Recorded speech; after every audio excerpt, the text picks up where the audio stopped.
সবচেয়ে দামি ল্যাপটপ থাকলেই ভালো মানের ডিজাইনার হওয়া যায় না। অনেকে মনে করে ভালো মানের ডিজাইনার হতে হলে দামি ল্যাপটপ লাগবে, দামি মাউস লাগবে, দামি কিবোর্ড লাগবে, প্রিমিয়াম কোয়ালিটির যত সফটওয়্যার আছে সবগুলাই লাগবে।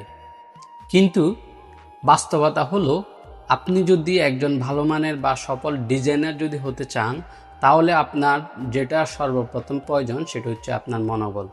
দামি ল্যাপটপ, দামি মাউস, দামি কিবোর্ড অথবা প্রিমিয়াম মানের সফটওয়্যারগুলা আপনাকে কখনোই ভালো মানের ডিজাইনার বানাতে পারবে না বা তৈরি করতে পারবেন না। আমরা যতগুলা ভালো মানের বা ইন্ডাস্ট্রিয়াল ডিজাইনার দেখেছি, তাদের দীর্ঘ কেরিয়ার আমরা পর্যালোচনা করার পরে জানতে পারি যে তারা আসলে দামি কোনো কিছু দিয়েই শুরু করে নাই। তাদের কাছে যাই কিছু ছিল, সেটা যেরকমই হোক, ভাঙাচোরা ল্যাপটপ হোক অথবা জোড়া তালি দেওয়া কিবোর্ড হোক, তারা সেটা দিয়েই তাদের জার্নিটা শুরু করেছিল। তাদের জার্নির এক পর্যায়ে যখন তাদের আর্থিকভাবে তারা সচ্ছল হতে শুরু করলো, তখন আস্তে আস্তে তারা তাদের কাজের পরিধি অনুসারে নিজেদেরকে ডেভেলপ করছে। ঠিক একইভাবে আপনি এখন যেটার জন্য অপেক্ষা করতেছেন, আপনি ভালো মানের একটা ল্যাপটপ নেবেন, ভালো মানের কিবোর্ড, মাউস, প্রিমিয়াম সফটওয়্যার নেবেন, তখন থেকে আপনি কাজ শুরু করবেন, তার মানে আপনি এখন থেকে ফিসিয়ে গেছেন। আমি আপনাকে বলবো যে আপনার এখন যা কিছু আছে, যদি আপনার কাছে একটা মোবাইল থাকে, আপনি আপাতত মোবাইল দিয়ে ট্রাই করুন। মোবাইলে অনেক সফটওয়্যার পাওয়া যায়, সেগুলো দিয়ে ট্রাই করুন। পরবর্তীতে যখন আপনি ল্যাপটপে মুভ করবেন, তখন আপনার প্রফেশনাল কাজ যেটা আছে সেটা আপনি খুব সহজেই আয়ত্ত করে নিতে পারবেন। আপনাকে ভালো মানের ডিজাইনার হতে হলে সবচেয়ে বেশি যেটা প্রয়োজন হবে সেটা হবে আপনার চিন্তাভাবনা। এই চিন্তাভাবনাটা আপনি যেখানেই কাজে লাগান, আপনি মোবাইলে কাজে লাগাতে পারেন অথবা আপনি আপনার ল্যাপটপের কাজে লাগাতে পারেন।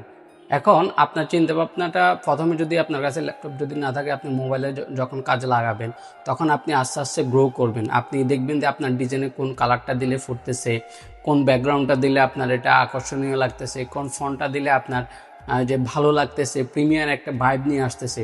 তখন যখন আপনার ল্যাপটপ হবে, তখন আপনি ওই ল্যাপটপের সফটওয়্যারের ভিতরে সেই পলিসিগুলো ব্যবহার করতে পারবেন। তখন আপনার জন্য কাজটা অনেক সহজ হয়ে যাবে এবং আপনি খুব দ্রুতই একটা সফলতার দ্বারপ্রান্তে চলে যেতে পারবেন। একজন ক্লায়েন্ট বা একটা ভাইয়ার কখনো আপনার ওই যে কম্পিউটারটা কীরকম, হাই কোয়ালিটি কম্পিউটার নাকি লো কোয়ালিটি কম্পিউটার, সেটা দেখে আপনাকে কখনোই টাকা দিবে না।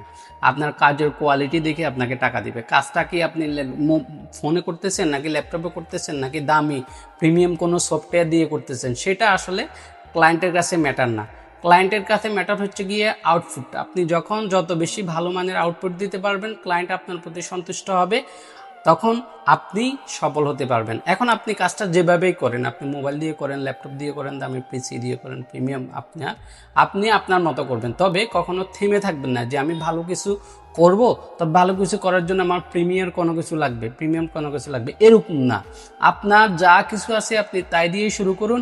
ইনশাল্লাহ একদিন আপনার ভালো মানের কোনো কিছু হয়ে যাবে, তখন আপনি আরও ভালো কিছু কাস্টমারদেরকে উপহার দিতে পারবেন। শুধু এইটুকু কথা মনে রাখবেন, একজন ডিজাইনারের সবচাইতে বড় হাতিয়ার হচ্ছে তার ক্রিয়েটিভিটি, কোনো ডিভাইস নয়। তাই আজ থেকে কাজে লেগে পড়ুন। দেখা হবে অন্য কোনো দিন। ততক্ষণ ভালো থাকবেন, সুস্থ থাকেন। আল্লাহ হাফেজ।